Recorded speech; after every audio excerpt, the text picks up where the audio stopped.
Travel isn't just about destinations, it's about the people you meet, the cultures you immerse yourself in, the stories you carry home.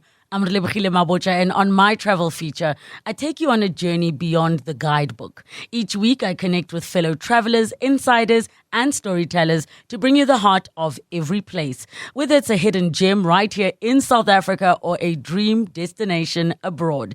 Join me as we travel through conversations, memories, and inspiration. Listen wherever you get your podcasts. Full disclosure, the next story is not the typical kind of story that we share in this, our travel and tourism slot, as we do most Tuesdays. It does, however, involve an overseas trip, and we were determined to take that thread and hold on to it because we just felt we had to grab the chance to share this story. And it's actually an update on a story you might have heard earlier this year, a story which really warmed the hearts of many South Africans when it first made news headlines. And when we heard the latest developments in the story, we just thought we had to find a way to make space for it today. I'm taking you back to April of this year. You might have seen reports of how a Take-A-Lot delivery driver truly went above and beyond in his bid to get a parcel to its destination. The customers were Warren and Nolizwi Hudson, no relation of mine, by the way. They'd placed an order for their small hospitality business in Chani village, which is in the very heart of the deep rural wild coast. If you know that part of the world, you're heading 15 or 20 kilometers north of Coffee Bay, slightly inland from the coastline. And to say the least, it is not an easy place to get to. But their delivery driver was not going to let that stop him from filling the order. So when 29-year-old Sixolile Nqeketo found a substantial river was running between him and the destination that his customer was waiting at, he jogged downriver, he rented a kayak, he paddled across the river, he ran along the beach and up into the foothills to find the village and deliver that parcel by hand. He arrived on the doorstep of the Hudson's business, drenched, breathless, but determined to finish the delivery, and he was able to do just that. He handed over the parcel, and then he quietly retraced his steps back to his truck and drove home. Now, at the time that all happened earlier this year, Sixolile declined all offers of publicity. He didn't want recognition. He didn't want photos taken. But the Hudsons felt that they had to recognize what had just happened. And so they put a post on Facebook saying, "Isn't this incredible service? Thank you to his employers. Thank you to Sixolile himself. What an amazing story." And that story, as so many stories do, went viral. It was picked up by outlets like the Daily Maverick and Good Things Guy. And suddenly everybody everywhere was talking about this extraordinary story and saying, what an amazing example of outstanding customer service and commitment to your job. Today, we get to tell you what happened next and how that Facebook post created an opportunity for this young driver he might never have imagined possible. It's a huge pleasure to welcome on the line via Zoom Sixolile himself, as well as Nick Vroom, who is the Chief Operations Officer for DPD Laser. That's the delivery firm Sixolile works for. And they have just returned from a trip to Spain. We'll tell you more about that later. First, let's say a very good afternoon to both of you. Thank you so much for joining us. Thanks for having us, Pippa. And welcome to you, Sixolile. It's great to be able to chat to you in person. Tell us a little bit about yourself. Where did you grow up? How long have you been working as a delivery driver? Okay, good day to you all. Welcome. My name is Sixolile, as you just said. My name is Sixolile Nqeketo, working for DPD Laser, who's currently living in Mthatha. Actually grew up from here. I only started working as a courier driver only last year, December. Yeah. Okay. So only a few months into your job and you get sent to deliver this parcel to Chani village. What went through your head, Sixolile, when you arrived at the banks of the Mdumbi River and realized there's a big problem here? I'm in a vehicle which cannot swim. How am I going to get this package across the river? Tell us what happened that day and what you were thinking and how you decided what to do next. Hey, okay, first of all, I won't lie, it wasn't an easy decision to make. It was never an easy decision to make, but like I said before, it was either one way or other. The delivery had to be made that day. So when I got there, I couldn't travel. First of all,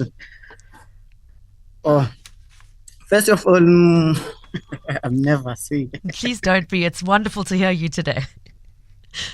I'm kind of nervous. Okay.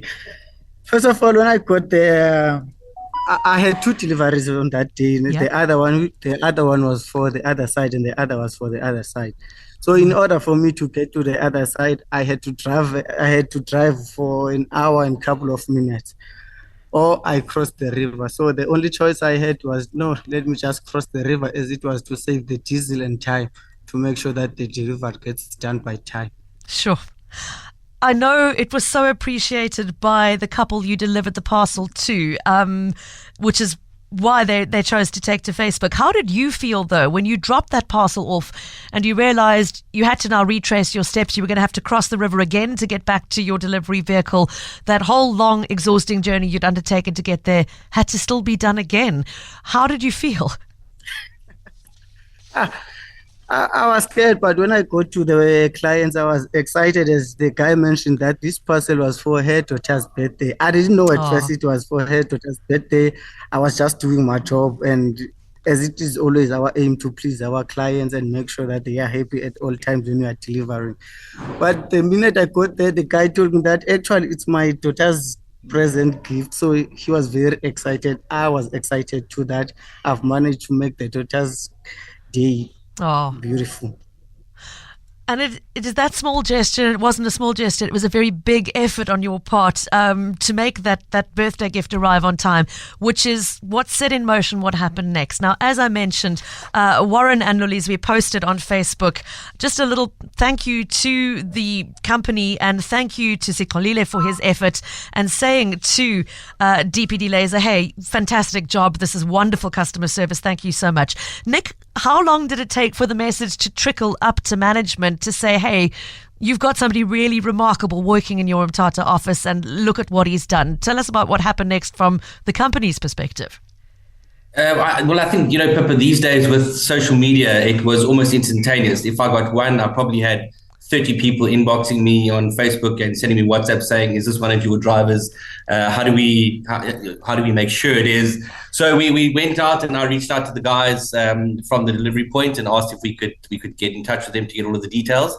And then it was a process from us around really celebrating the work that Sibia, as we call him, did.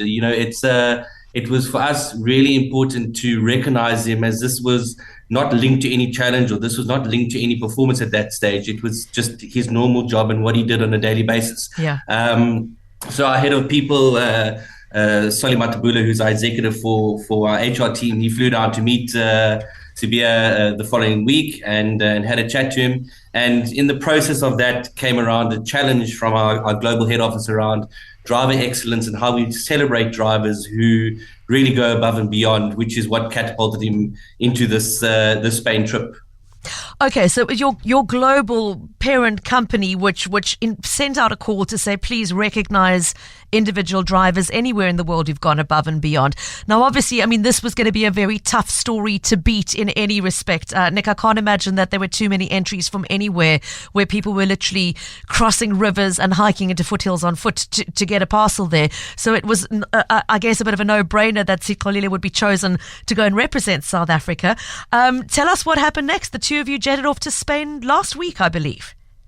Yeah, correct. So we did put out a notice to all of our drivers throughout South Africa to look at guys who had gone above and beyond. And as you can imagine, Sixolile was unfortunately the winner in that regard, or luckily the winner in that regard. Everybody else was up against a story and a delivery that many could not do, I suppose. Yeah. We then put that forward to our team, and our executive team agreed that it was a no-brainer that he would join me on the trip to Spain. And what that entails is 24 different countries and business units from Geopost around the world meet in a certain country every year. This year it happened to be Spain, and participate in a round robin of events on a racetrack. So that went from a driver challenge in terms of route optimization and how you deliver, how you deal with customers, to what they call a gymkhana, which is an obstacle course with the vehicle without any help, not hitting any cones, and then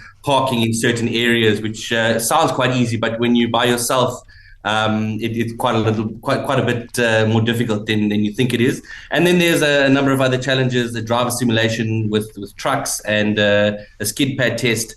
And ultimately what happens is all of the teams then compete against each other. And they're judged on a number of things, including sustainability and electric vehicle usage, to get an overall winner. Only the top three are announced because ultimately everybody is a winner there. But it really is an opportunity for us to showcase that our drivers are the heroes in this story. We sit in the office, we don't get to see the joy that we bring to our customers and the lifeline that we provide to them on a daily basis. So it really is a celebration of our drivers and an appreciation for them. Sixolile, what was it like for you to be in Spain? I believe you competed at the Formula One track in Madrid. Tell us what the experience was like for you. Oh, the experience, it was a great experience. It was a great experience. First time driving on the left side, electric vehicle. All of the exercise and practices that we were doing over there were very, very, very, very helpful, and it was a very, very good experience. And did you have a chance to see anything else of Spain besides that racetrack that you were driving on? Did you get to see anything more? Yes. Mr. Nick took me on a shopping spree. We toured Spain. We went to Spain. We saw everything we wanted to see. It was a nice trip. Okay. Sixolile, before you say goodbye, I mean, this was something you probably weren't thinking of that day. You were just thinking of, how do I get the parcel to my customer and what is it going to take to do my job today? Can you, when you look back on the experience now, how do you feel about the decisions you made that day? Do you think perhaps your colleagues are looking at you going, wow, look what can happen when I really commit to my job? Do they talk about the recognition you've been given because of this story? Yes. I'm excited. They are excited too. Plus, it's kind of a motivation to everyone who's working for us here. They got motivated by what I did, as it is a norm to our business actually. But getting such recognition, it becomes very, very great and makes you a happy person. It motivates everyone who's in this depot. Well, I want to say it's not necessarily the norm. I think what you did was pretty special, and I'm so glad you've had the opportunity to be recognized in this way and to have the experience of going to Spain and all the excitement that came with it. Sixolile, thank you. Well done on a job well done, and thank you for speaking to us today. I'm going to throw the last question to you, Nick, before we say goodbye. Sixolile acknowledges the motivational element that this is a story that has had a positive impact on his colleagues. Would you like to just build on that? What do you think his display of work ethic has shown, and what difference has it made? Yeah, I think Pippa, it's he really went above and beyond, and it also is a driving force for us in our business that we can celebrate drivers like him and show that is the norm. I think it is a huge motivating factor. The fact that he was able to do something that very few people in South Africa would be able to do in terms of an international challenge. So we definitely use it as a motivation tool. The guys from GeoPost, one of the awards that he got was lunch for his entire branch.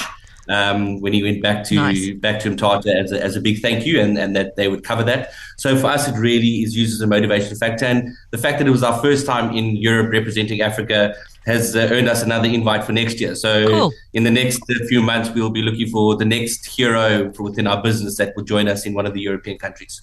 All right. So if you've got a really bizarre delivery that needs to be made to somewhere obscure and you want to give somebody the opportunity to shine, here's your opportunity.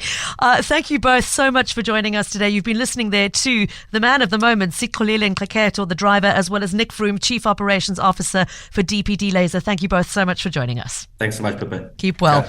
And a message in from Mirandi simply saying, what a great story. His heart is clearly in the right place. Lovely to share it with you. Thanks for listening, Mirandi and others. Travel isn't just about destinations. It's about the people you meet, the cultures you immerse yourself in, the stories you carry home. I'm Nqeketo Mabocha, and on my travel feature, I take you on a journey beyond the guidebook. Each week, I connect with fellow travelers, insiders, and storytellers to bring you the heart of every place. Whether it's a hidden gem right here in South Africa or a dream destination abroad.